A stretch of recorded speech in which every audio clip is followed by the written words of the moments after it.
Welcome to Cooking Out of the Bag. I'd like to thank our sponsor, the Neighborhood Garden.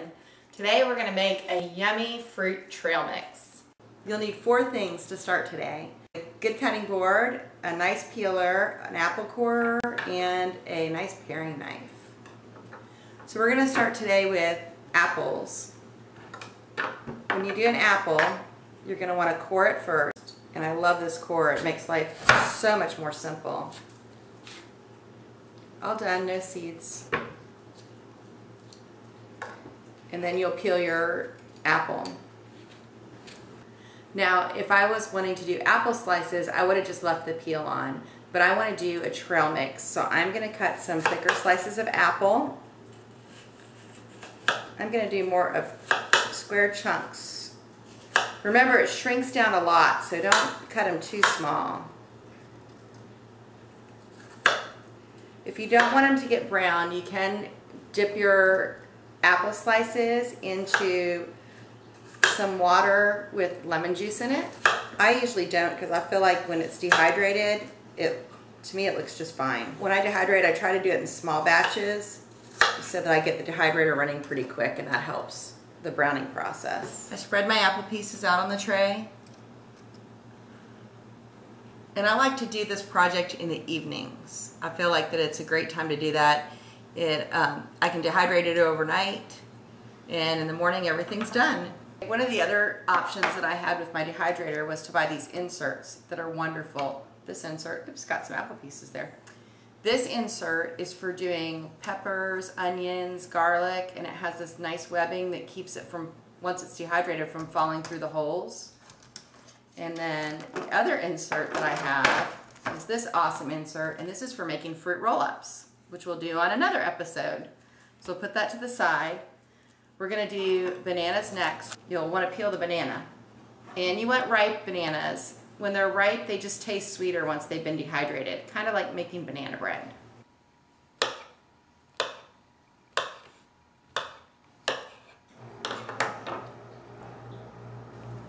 So this is the bananas, the fresh bananas on the tray, and they're the same thing. If you wanted to put them with some lemon juice on them, it would help them from browning. But they really, if you dehydrate it right away, they really don't get all that brown. I have some here that I dehydrated the other day, and you can see they look really nice, and these have a nice crunch to them. Here are the kiwi that I did the other day. They came out really nice, and they're going to come out not quite as crunchy. They've got a little bit of flex to them. They're more like an apple. When your apples get done, their apples will not be crunchy. So they're really nice, and they're, like I said, they're great in trail mixes, and they're like the perfect size. I'm actually, once I make my mix, I'm going to cut these in half so they can just pop right in your mouth, the whole thing. So I'm going to do a tray with pears for my trail mix because we got wonderful pears.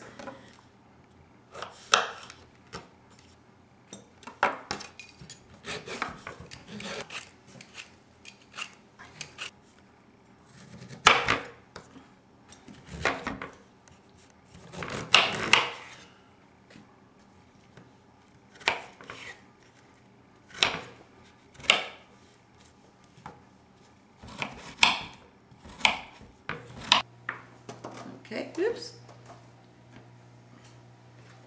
Okay, so I'm going to go ahead and cut up the rest of these bananas, and then we'll set the dehydrator. So I've got all my bananas sliced, I've got my pears underneath, and I'm going to put my apples on top. I have 8 levels on my dehydrator, so I can do 8 levels of whatever I want. Definitely do fruits and vegetables at 135 and do them together. You don't want to mix meat, you don't want to mix your herbs and spices because those go in your nuts and seeds. So this would be just fruits and vegetables, but you can stack whatever you want up and down and the flavors won't mix. It's really awesome. Alright, so I'm going to let that sit overnight and then we'll come back at it in the morning. I pulled all my fruit off my trays. I decided after we got done to go ahead and do some strawberries. I heard they were really good, and they are really good. I just cut the tops off my strawberries and then I sliced them and laid them on the tray just like we did the bananas. So I have bananas, apples, strawberries, pears, and our kiwi. And I actually went ahead and cut my kiwi in half. Those slices that I did, I went ahead and cut those in half so they're a little bit smaller. And my daughter said they're kind of sour. So they'll be really fun for kids. Kids love sour things. I want to go ahead and mix them all in a bowl. My bananas in there, my apples, my pears, my strawberries. Mix it up. Looks nice and pretty. And this would be really pretty to put in a little jar if you wanted. I'm gonna put them in little Ziploc bags, and I have a measuring cup.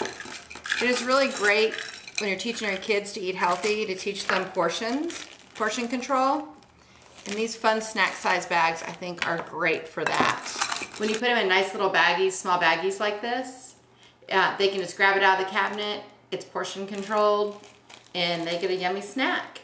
If you do this for a friend, take time and write on the bag so they know, or put a label on the jar, if you use a cute little jar, to let them know what is in it.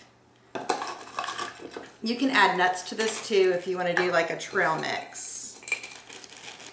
One of the other great things about all the things that we use today is all the products that we dehydrated for our trail mix are things that you can get from the neighborhood garden in their bags. And like I said, at the end of each week, you can just dehydrate what you have left over, and then it adds up after a week or two, and you can make a nice trail mix. I would keep these stored in a cool, dark place. Thank you so much for joining us today. We look forward to seeing you this weekend. I'm gonna show you how to dehydrate your vegetables, and we're gonna make a yummy turkey soup with them.